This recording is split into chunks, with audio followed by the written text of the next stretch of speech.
राकेश टिकैत के बारे में क्या कहा जाए। ये अपने आप को किसान नेता कहते हैं, लेकिन जो इन्होंने अपने एसेट्स फाइल किए हैं वो 4 करोड़ के हैं। 2007 में वोट इनको 9,000 ही मिले, तो इनसे पता लग गया कि ये क्या है। अब ये कह रहे हैं कि हम बसों में टिकट कटाकर पार्लियामेंट के सामने आएंगे। उन्होंने लाल किले का झंडा उतारकर अपना झंडा लगाया, तो आपकी उपाधि यही हो सकती है कि आप एक भयंकर देशद्रोही हैं। राकेश टिकैत के बारे में क्या कहा जाए। ये एक ऐसे आदमी हैं जो छद्मवेश में आ गए हैं। इनका बैकग्राउंड अगर देखा जाए तो ये अपने आप को किसान नेता कहते हैं, लेकिन जो इन्होंने अपने एसेट्स फाइल किए हैं वो 4 करोड़ के हैं। एफिडेविट पे इन्होंने फाइल किया था। तो सबसे पहले तो ये कहे कि मैं किसान नेता हूँ, ये झूठा है, क्योंकि भारत में जो किसान हैं वो इतने एसेट्स नहीं जमा कर पा रहा। हमारे सिस्टम में ऐसी जो गड़बड़ियाँ हैं उसके कारण। लेकिन किसान खाता पीता खुशहाल है और उसको ज़रूरत ही नहीं होती इतने एसेट्स को जमा करने की। अब देखते हैं कि टिकैत साहब क्या क्या कर रहे हैं और इनके क्या क्या पीछे के कारनामे हैं। उससे समझ में आ जाएगा कि ये किसान आंदोलन की आड़ में क्या करना चाह रहे हैं और इनका नीयत क्या है। 2007 में ये इलेक्शन लड़े। सबसे पहले उत्तर प्रदेश असेंबली का इलेक्शन ये लड़े भारतीय किसान दल से, खतौली कंस्टिट्यूंसी से।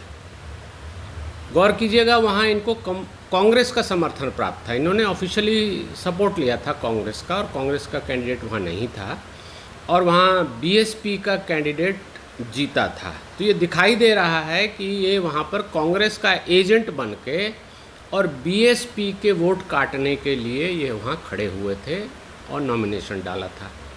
और इन्होंने कितने वोट पाए ये भी बड़ी हास्यास्पद है और बता देती है कि ये कितने पॉपुलर अपने ही क्षेत्र में हैं। इनको सिर्फ 9,095 वोट मिले थे, तो ये छठे स्थान पर रहे थे उस इलेक्शन में। और इनको वोट काटना था, वो इन्होंने वोट काटने की पूरी कोशिश की, और वो उसमें जहाँ तक जो हुआ वो सबके सामने है, ऑन रिकॉर्ड है। चूँकि हमारी डेमोक्रेसी पब्लिक के सामने, जनता के सामने आपके इवेल्युएशन से चलती है। आप जैसे हैं आपको वैसा वोट मिलेगा।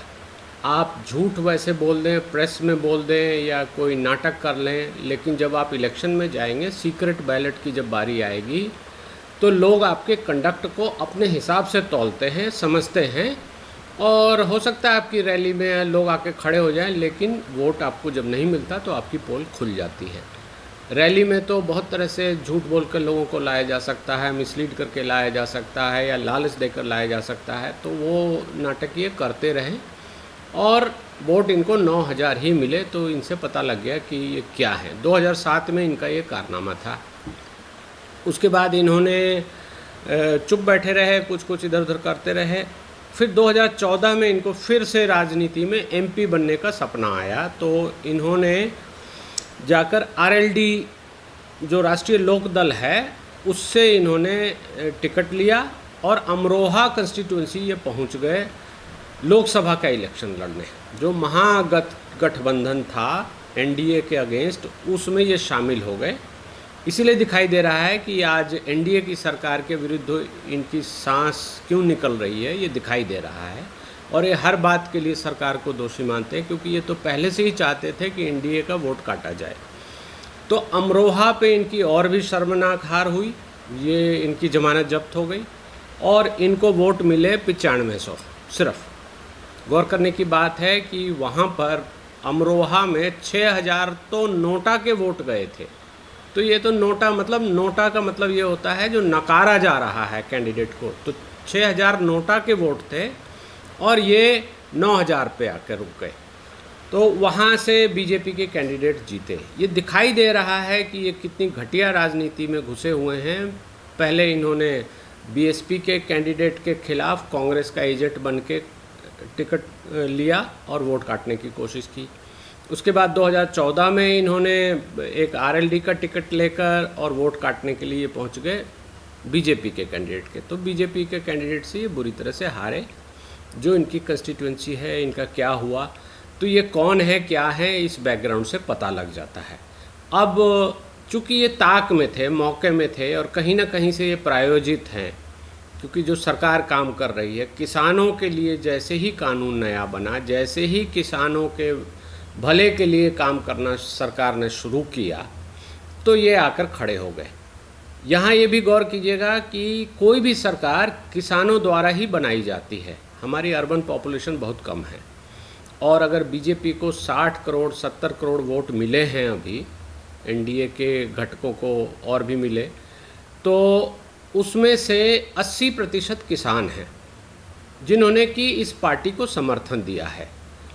और उस वोट के सामने एक 9000 वोट लेने वाला आदमी आकर कहता है कि मैं किसान का नेता हूं और मेरी बात किसान सुनेंगे, और सरकार जो कर रही है वो गलत है और अब हम क्रांति करेंगे। अब ये क्रांति पर आ गए हैं। 26 जनवरी को जो उन्होंने किया वो एक पिछले 10-20 सालों में एक सबसे शर्मनाक कोई गतिविधि अगर की गई है राजधानी में तो वो थी जब इन्होंने एकदम काला धब्बा वहाँ पर खालिस्तानी समर्थक और कौन कौन लोग, जितने भी एंटी इंडिया फोर्सेस थे, उनको इकट्ठा कर लिया, उनसे फंडिंग ले ली, ट्रैक्टर की रैली की आड़ में ये घुस गए।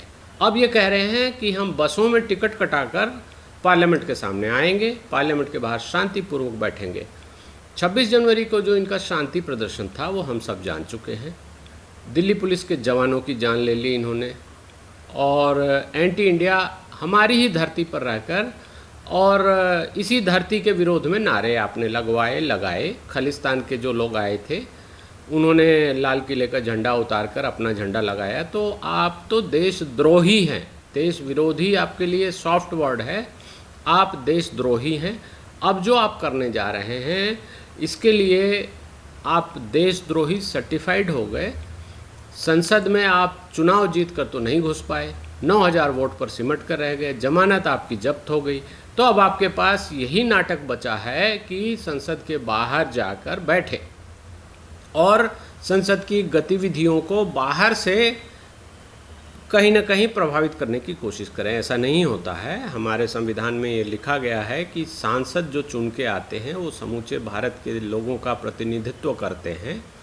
जितने भी 545 सांसद जो चुन के आते हैं वो हर देश के कोने कोने से जो वोट मिले हैं, मणिपुर से आते हैं और त्रिपुरा से आते हैं, गोवा से आते हैं, अरुणाचल से आते हैं, कश्मीर से आते हैं, तो वो सांसद हैं, वहाँ के लोगों के वो रिप्रेजेंटेटिव हैं, वहाँ के लोगों के वो प्रतिनिधि हैं। वो संसद में आकर वहाँ के लोगों की बात करते हैं और वो जीत कर आए हैं तो उनको संसद में जगह दी जाती है, सांसद बनाया जाता है और उनकी बातों को, उनको क्वेश्चन उठाने का, उनको प्रोटेस्ट करने का, हर डेमोक्रेटिक तरीके से सरकार का विरोध करने का, सरकार का समर्थन करने का सारे अधिकार उनको हैं और वो कर सकते हैं। लेकिन आप जब 9000 वोट लेकर बाहर रह गए 2014 में, तो आप तो सांसद क्या, आप तो कुछ भी नहीं है। आप सिर्फ बाहर से एक एक्स्ट्रा लीगल, एक्स्ट्रा कॉन्स्टिट्यूशनल एक मशीनरी आप बनाना चाह रहे हैं जहां आपका गुंडा तत्व चले, जहां आप पुलिस के जवानों को मारें, लोगों को, आने जाने वालों का बॉर्डर जाम करके बैठें और लोगों को परेशान करें और ब्लैकमेल करें।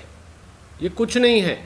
जो किसान है वो पार्टियों को वोट दे रहा है। आपको, आपके सलाह की ज़रूरत नहीं है, आप कोई किसान नेता नहीं है, आप कुछ नहीं है। 9000 वोट कोई भी रास्ते चलते कहीं से भी ला सकता है। आपकी उपाधि यही हो सकती है कि आप एक भयंकर देशद्रोही हैं और आप कहीं न कहीं आस्तीन के सांप पलते हुए रहे हैं, जो अब एंटी इंडिया फोर्सेस से हाथ मिलाकर गुप्त कोई समझौता करके भारत सरकार को, लोगों को, किसानों को गुमराह करने में लगे हुए हैं। तो इस पर सेंट्रल गवर्नमेंट को बहुत ही सख्ती से आना चाहिए इनके विरुद्ध, और इनके विरुद्ध पहले से ही उकसाने वाली जो कार्रवाई है, आईपीसी में हमारे ऑफेंस है, ये देशद्रोह को उकसाने की कार्रवाई कर रहे हैं। 120B कॉन्स्पिरेसी होती है उसमें, और सख्त कार्रवाई करें। लेकिन ये दिखाई दे रहा है चूँकि ये घड़ियाले आंसू तुरंत निकालने लगते हैं, स्टेज पर, माइक पर, कैमरा पर आकर रोने लगते हैं, लोगों का इमोशनल कार्ड खेलने लगते हैं कि मैं किसान का बेटा हूँ, किसान हूँ, मैं किसान के नेता का बेटा हूँ, तो समर्थन जुटाने की कोशिश करते हैं। इसलिए केंद्र सरकार ने इनको नज़रअंदाज कर दिया है। आप बैठे रहो, जो भी नाटक कंपनी आपको चलानी है चलाते रहिए। और मैं इस बात की भी प्रशंसा करता हूँ सेंट्रल गवर्नमेंट की कि केंद्र सरकार जैसे ही इनको अरेस्ट करेगी या जैसे ही इनके खिलाफ कोई कार्रवाई करेगी तो ये हीरो बनने की कोशिश करेंगे, विक्टिम कार्ड खेलेंगे, फिर से स्टेज पर रोएंगे, कैमरे के सामने रोएंगे, छाती पीटेंगे। इनके समर्थन जो 2-4 मीडिया हाउसेज हैं, जो एंटी इंडिया फोर्सेज हैं, सब कहीं ना कहीं पोलराइज हो जाएंगी। तो ये रैली इनको खुली छूट दे दी जाए और दिल्ली की जनता जो भी इनका विरोध करने का तरीका है उसको देख ले, समझ ले, और अगर कोई डिसरप्शन ये करते हैं इनके सपोर्टर्स, जैसा कि 26 जनवरी को इन्होंने किया, लॉ एंड ऑर्डर की सिचुएशन क्रिएट करते हैं या ऑफेंस करते हैं कोई, तो उनके ऊपर कार्रवाई होनी चाहिए। राकेश टिकैत की कोई वजूद नहीं है, ये खुद अपना सारा नाटक करके डेस्परेशन में ये खुद ही अपना बोरिया बिस्तर समेट कर फिर चले जाएंगे, कोई एमएलए का कुछ लड़ेंगे, कोई टिकट ब्लैकमेल करेंगे, कुछ ऐसी कार्रवाई करते रहेंगे। इसलिए इस थ्रेट को बिल्कुल ही सीरियसली नहीं लिया जा सकता, ये एक मजाक का विषय है।